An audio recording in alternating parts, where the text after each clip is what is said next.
Hello, all you happy innovators out there. How you doing, huh? My happies, my HIs. How are you guys doing today? Felt a little inspired to kind of grab that microphone and do a little bit of talking today. I'm sure that all of you by now that are listening to this podcast have heard, the rumors, the stories about Elvis Presley, still being alive, still being spotted all over the world, and by now it's kind of become like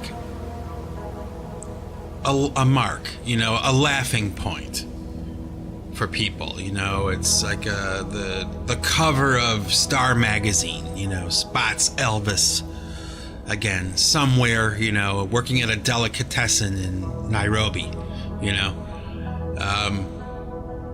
and like I said, it's laughable. It's become something that's laughable. But I don't know about you, okay, but there's a part of me that really wonders sometimes if somebody like Elvis may actually still be alive. And as kooky as that sounds, as crazy as that sounds, sometimes I think of it from a practical business perspective, okay? Now, hear me out. It's probably true, okay? It's probably true that Elvis Presley was really kind of like the first of his kind. As far as being a performer, a recording artist, a sex symbol, all the things that he kind of spearheaded, single-handedly, one person, that subsequently led to what we now know as probably like the boy band, or, the development of that framework, how a machine like that can work and make money and sell records and, getting the photography right, all of it, just all of it, getting the songs right, the public image, touring, public appearances, costumes even. I have this idea of Elvis Presley that's more of like a blueprint rather than a performer, that he was copied by so many other artists after him that he's kind of, considered the king of rock and roll, right? Well, there's a reason why we consider Elvis Presley, general consensus that Elvis Presley is the king of rock and roll. And, if he spearheaded all these other elements of stardom and popular music success, why wouldn't he also be the first guy to find a way out of all of it, but yet still enjoy some of the money and regain his anonymity and his private life, okay? The best way to do that would be to fake your own death, right? Which sounds kind of like far-fetched and, I don't know, unlikely, like he wouldn't be able to pull it off. But I kind of think that he might have, and he would serve as the blueprint for artists that come after him, a blueprint for finding that trap door to get out of that lifestyle and re-enter a life of privacy and anonymity, right? It doesn't sound too crazy when you really think about it. And if anybody really had the money to do something like that, Elvis was definitely wealthy enough to handle, paying off a few people to help him fake his own death. So I guess I'll clarify right here. I'm not necessarily saying I think Elvis did that, okay? Because I'm not sure, okay? But he probably, if you ask me really honestly, he probably did. He probably did. He certainly could have. So he probably did. And maybe there's a reason why there are these people that claim to see him. Maybe they do. Maybe they do. Maybe it's the truth. And also, maybe not. Maybe they're just out of their gourd. But, it's like when Prince died, Michael Jackson died. I don't know. There's a part of me that just kind of lets my mind wander a little bit. And I just kind of wonder sometimes if maybe, Elvis kind of started this idea of what happens posthumously, after the artist dies, like what kind of revenue is generated from that artist after they die. I mean, the sums of money are just like telephone numbers, they're just, it's crazy, the crazy amounts of money, especially like an artist like Jim Morrison or Elvis or Tupac Shakur even, Prince, Michael Jackson, these names, these people that were just absolutely huge. Their careers were just global, and they probably, had to forfeit almost every element of privacy in their lives. Yeah, they made the money, yeah, they had the fame, but maybe, especially with an artist like Prince, sometimes I really wonder, like, it's reported that his body was just destroyed, from years and years, decades of dancing every night on stage in heels, jumping off of amplifier stacks, and landing on his feet and doing the splits, and just, night after night of this, he had problems with his bones, with his joints and his muscles. And, maybe, you have to kind of at least ask the question, maybe there's a trap door for artists like that where they can bail, when they reach that point where they really think they can't go on anymore, or they don't want to, they choose not to. And, maybe they make a phone call, there's a lawyer, there's a company, somewhere that no one talks about that handles this kind of thing, the paperwork and all the formalities and all the things that need to happen in order to button up one's existence on this planet and close it up forever, and I don't know, I guess lately I think about this more, this idea or this possibility more now, because what you're starting to see happen is all of a sudden there's this vaulted material that's being released by these artists that have died, but where is it coming from? Where is it coming from? And is it lucrative somehow to have something like, even like rumors of your, faking your death? Is there like do they profit off of that even somehow? Is it like the kind of thing that once you get a machine, okay, like Elvis, started, once you turn that machine on and it goes full tilt boogie and it's global, I mean, maybe it's like there is just no telling how much money can be made.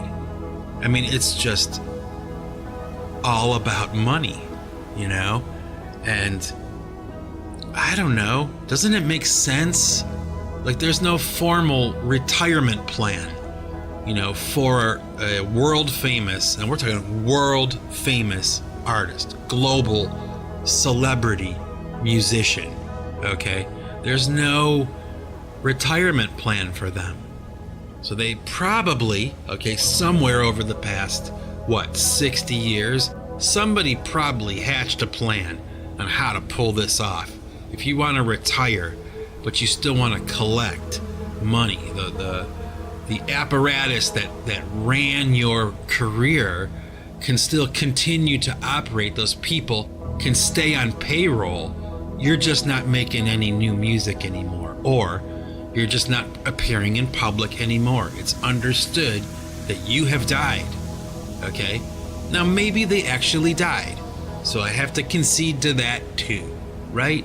Maybe they've actually died. Maybe Prince died. Okay? And maybe he didn't. Maybe he didn't. Time will tell. I don't know. Maybe somewhere down the line. Okay? Let's just say, for the sake of discussion, that this is a real possibility that celebrities can fake their death and live in privacy. Okay, let's pretend that's a real possibility. Would it surprise you? Okay, because it wouldn't surprise me at all if somewhere down the line, one of those celebrities, whether it's Elvis or Michael Jackson or Prince or Tupac or, the list goes on, right? Jim Morrison. What if one of them re-emerged back into the public eye, right? Resurrected, right? And made it known that they had faked their own death. Wouldn't that be amazing, yet not surprising to you? I mean, to me, that's how I see it, right? Like, someone will innovate that even, the idea of re-emergence, Who would it be? Who would be the first recording artist to have faked their death and then later, at some later date, maybe decades later, reveal that they never died, they were alive, and, etc., etc. Wouldn't surprise me one bit. I mean, it would be shocking, and it would be, pretty interesting to see happen. But it wouldn't surprise me. Wouldn't surprise me at all. What do you think? I wonder. I wish I could hear your answers. I wish I could hear your answers. A little food for thought, though, huh? If not anything else, just something to consider, right? Because that's what we do here on the Singularity podcast. We exchange ideas and we think about things. That's all we're doing. Just thinking about things. Possibilities, right? Right. I wanted to talk about this too, okay? The other day, I had this idea, just like on a whim, just a whim, to go onto social media, right? And pose a question, just a simple question to the general public. And my question was, who is the most famous person that you have ever met?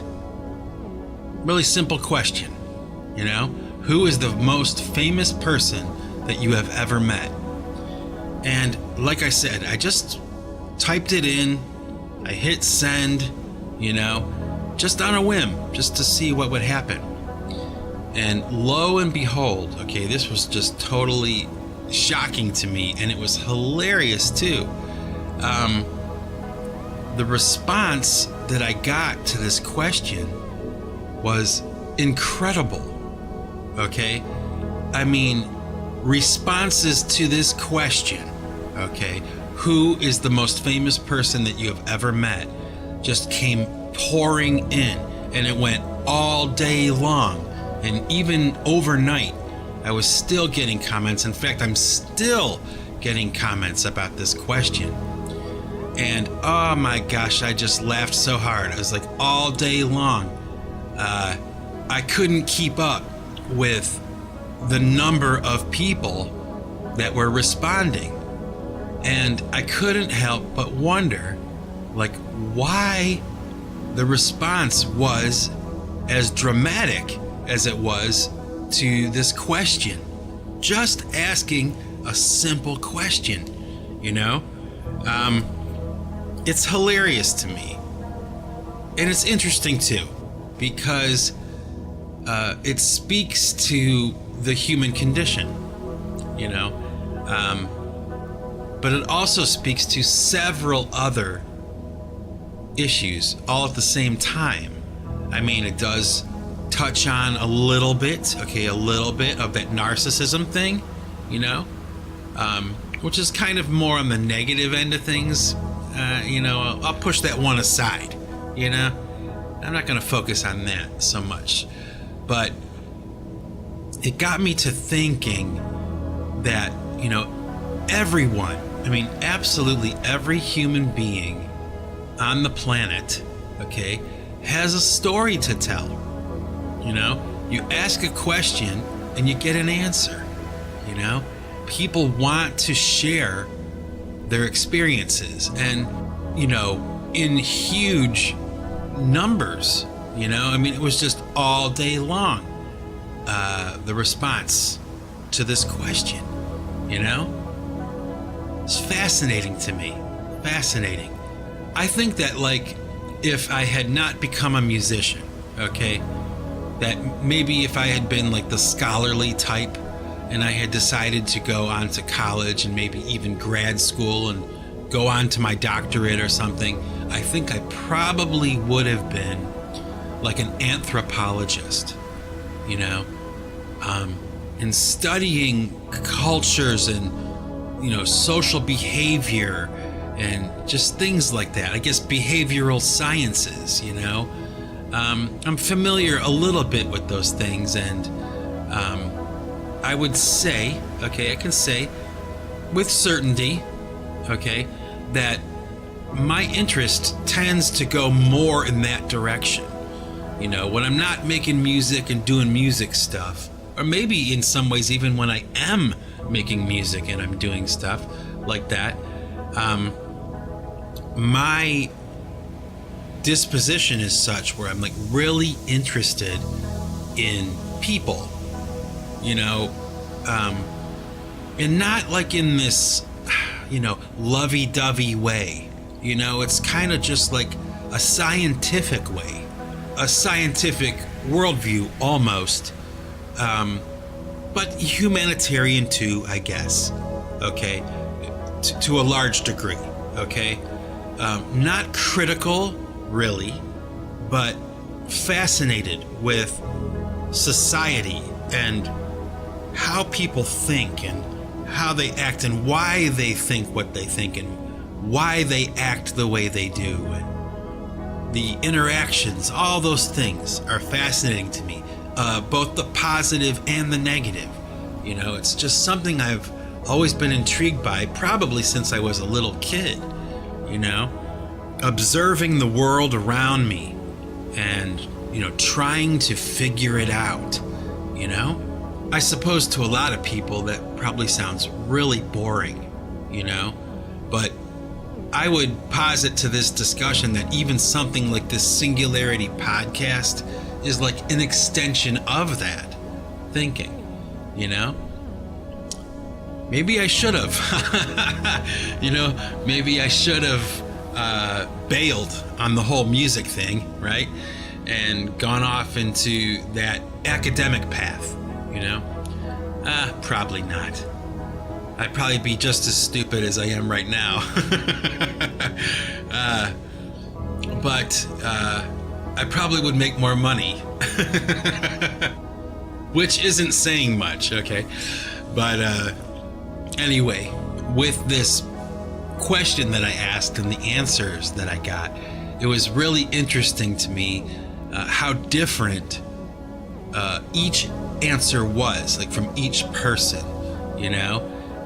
Some people were sarcastic, some people were wide open and just, really ready to share what their experience was and in truth, and some were really gracious and some were really negative. A lot of people have met a lot of famous people, and their reaction or their interaction with these celebrities or whatever you want to call them were all very different.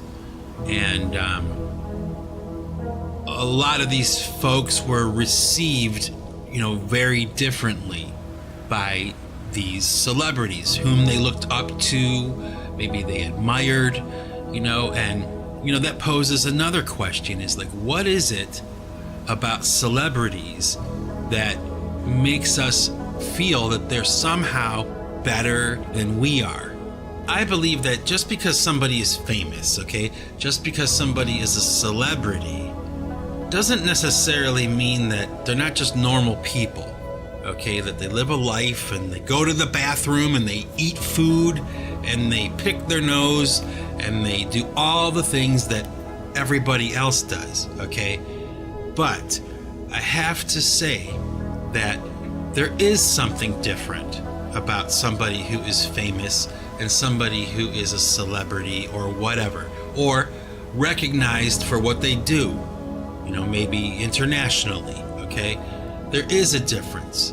And, you know, one of the guys who answered my question, who is the most famous person that you have ever met, his attitude was really kind of different than everyone else's. I think he was somebody who had worked in the music industry.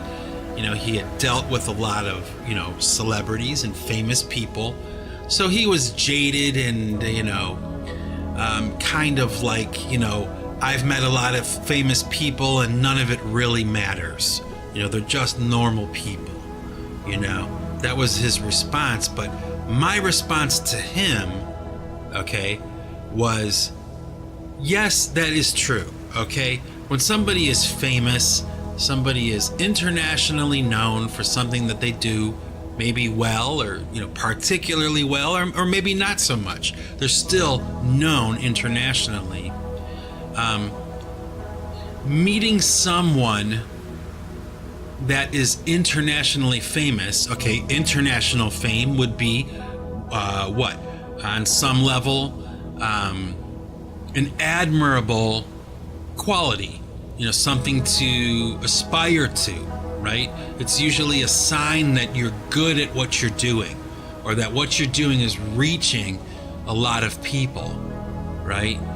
So right off the bat, there is a certain amount of acceptance, at least in my book, to this idea that, you know, somebody who is famous is, in a lot of ways, somebody to admire, okay? And meeting someone that you admire is not the same as meeting someone who is a stranger, okay, that you've never heard of or seen before. There's a big difference. And it doesn't mean that they're less human or more human or whatever. They're just different. It's just different. Now,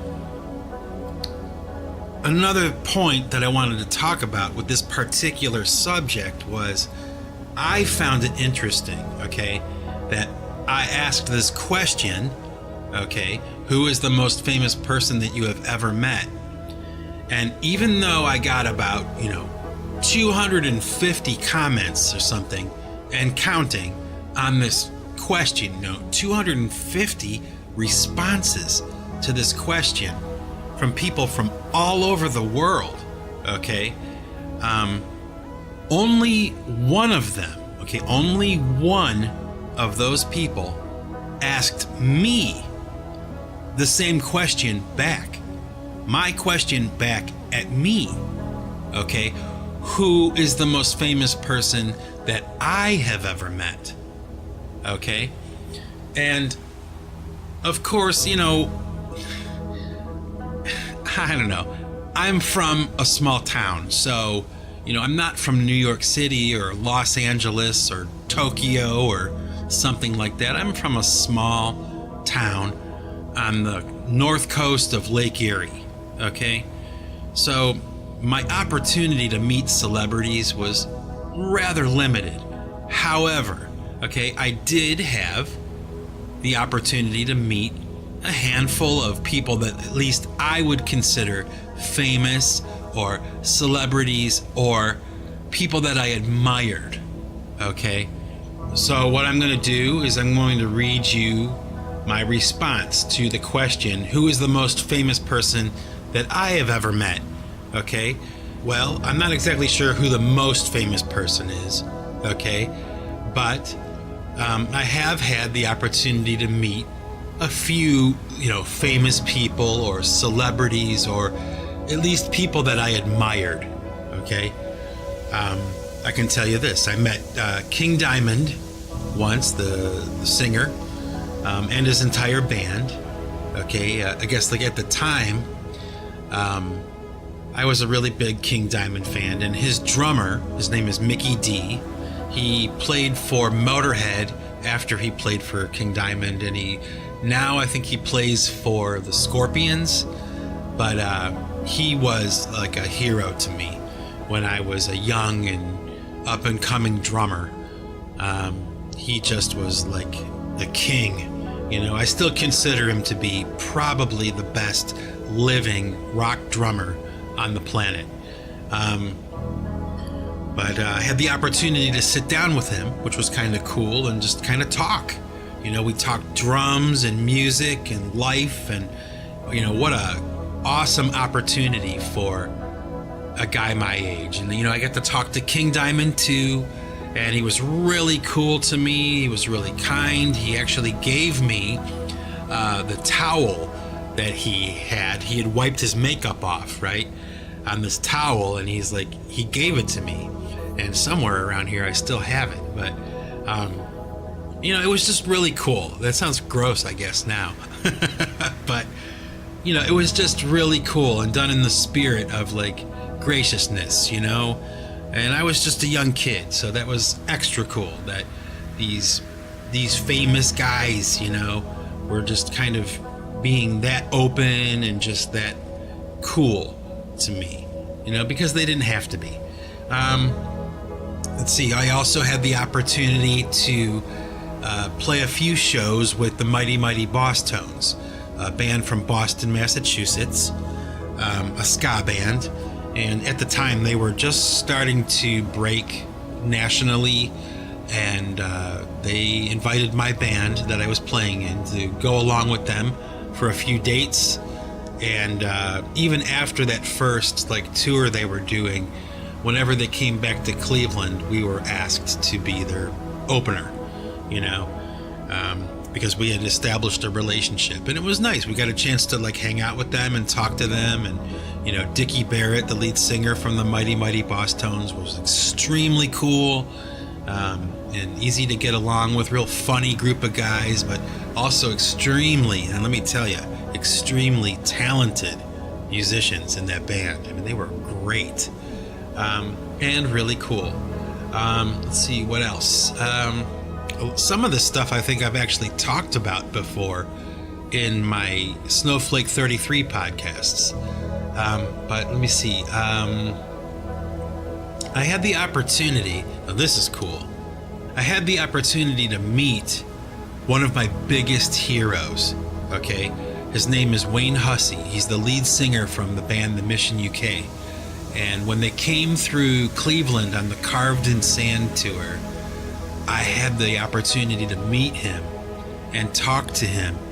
And he was just so down to earth and so cool, and answered all my questions. And, I was a weirdo, I was a total fanboy of the Mission UK. So I had all these really, obscure questions and detailed questions and these things I wanted to know. And he was just so cool about answering all my questions and talking to me and, asking me about my life and what it was like. And another little cool kind of thing is Wayne Hussey was from England, and I was obviously from America, and he was smoking these cigarettes that were called Silk Cut cigarettes, and I was smoking Marlboros, and throughout the course of our discussion, we wound up trading our cigarettes with each other, which I thought was kind of cool,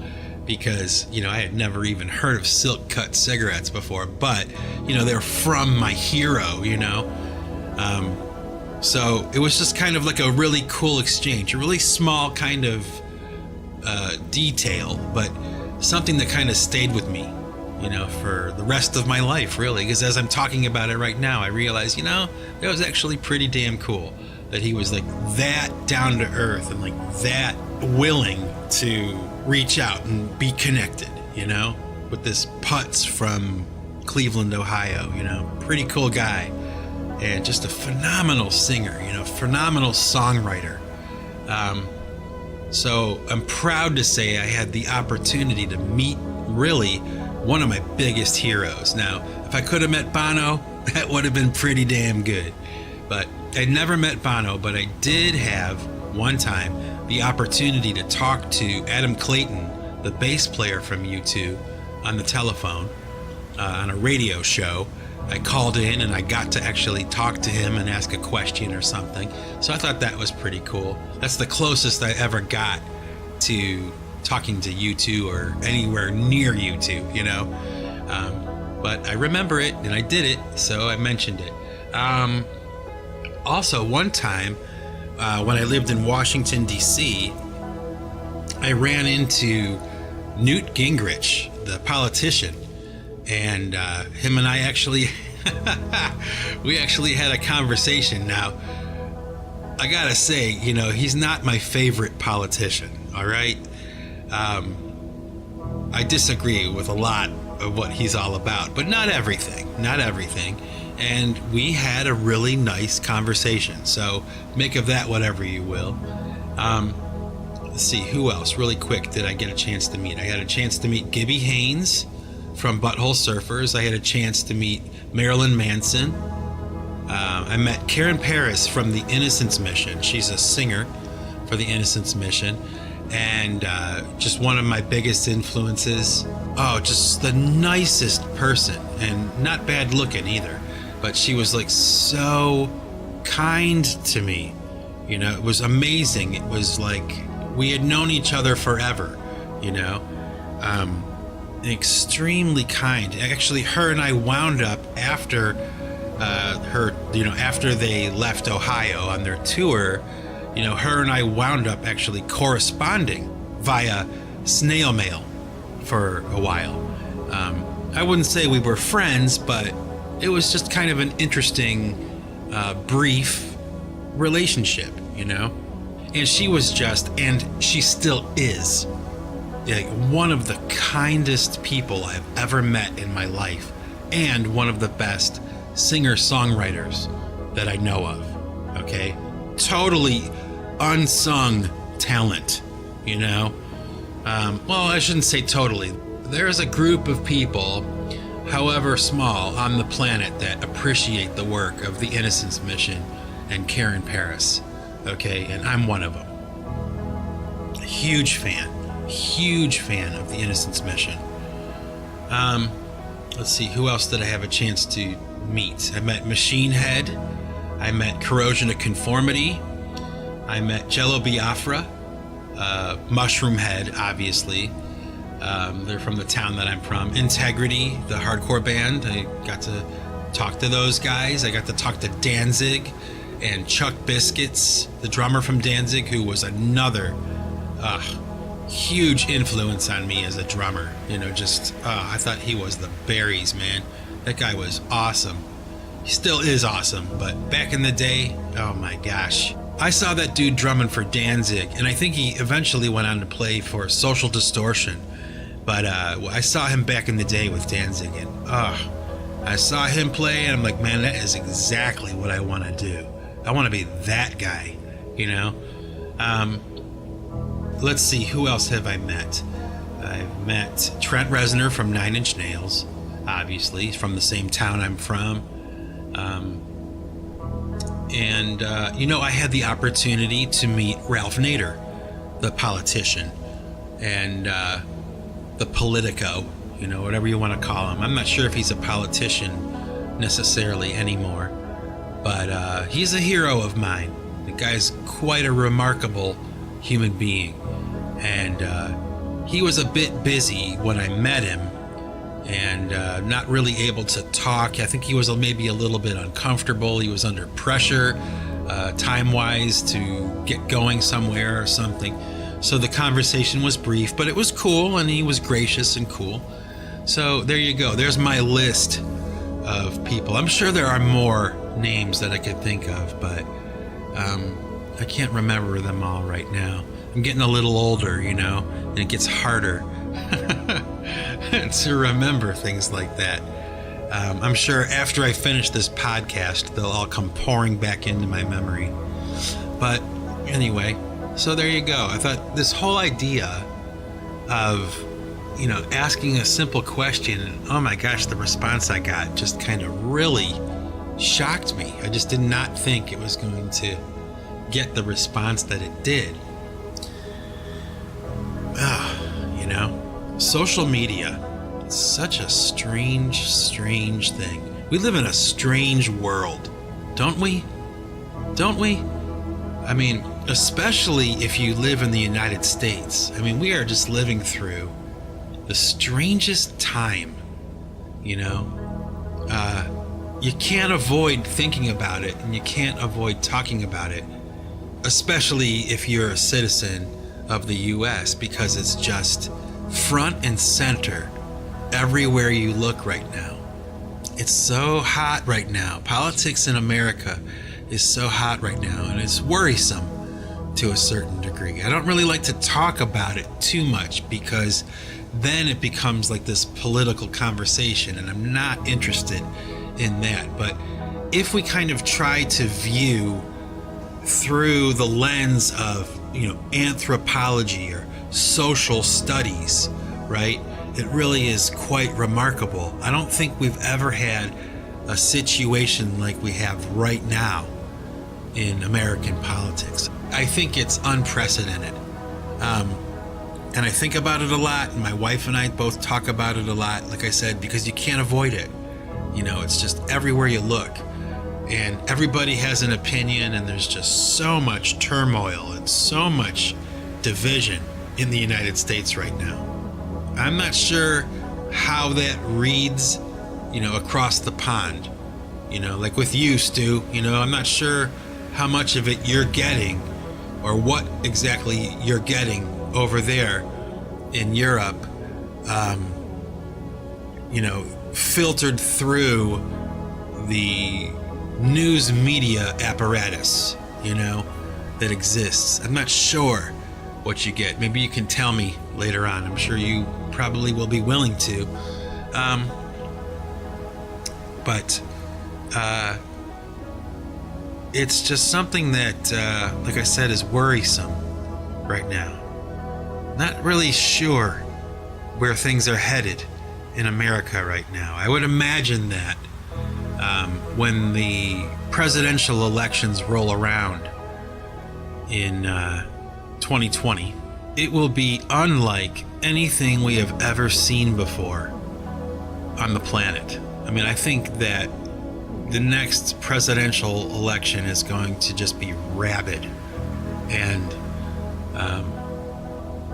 scores and scores of people that are just so divided. It's going to be like a boxing match. It's going to be, if I were to guess, it's going to be dirty, and it's going to be,